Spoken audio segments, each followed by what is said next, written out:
waxaan baryo dirayaa dhammaan dhalinyarada Soomaaliland meel ay joogaanba gudo iyo dibad munaasabada 20ka February 1982 waxay ahayd maalintii gadoodka wari ka dhacay maxkamadan Hargeysa ee gadoodka ku fiday Burco iyo gobolada kalaba arintaas waxay ka dhalatay niman aqoon-yahan oo dhalinyaro ah oo badankoodu nool yihiin in badan dhimatay oo samafal organization sameeyay dabeetana lagu qabqabtay lagu xirxiray maxaad isbitaalka Hargeysa una difaaraysa lagu shaqeynaysa nimanka dhalinyarada ahaa oo magacoodu ufa ahaa badankoodu waxa lagu xukumay xabsi daayin iyo dil xabsi dheer oo 10 sano ka badan bay dhameeyeen oo 20 jir oo noloshooda intii ugu wanaagsaneyd ayay isolation iyo dhibaato ku soo qaateen waa waxa dalkooda u soo mareen ilaahay baa ka abaal marin doona kuwa dhintana Allah u naxariisto taariikhda qarankana baal dahab ka qoray 20 February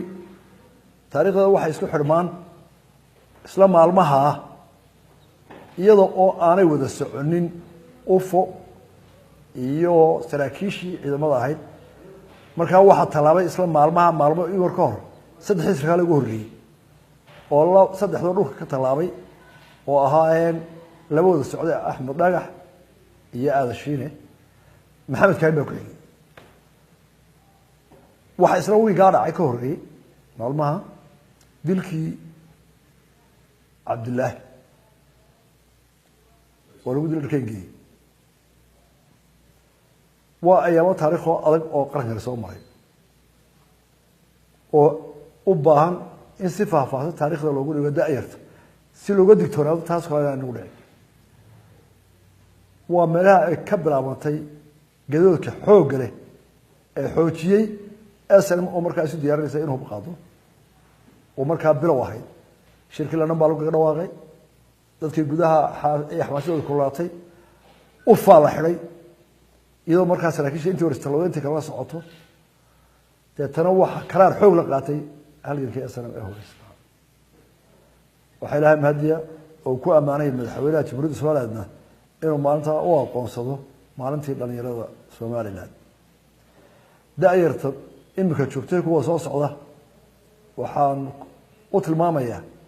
in da'da 20 jirka u dhaxaysa ilaa 60 jirka ka hooseysa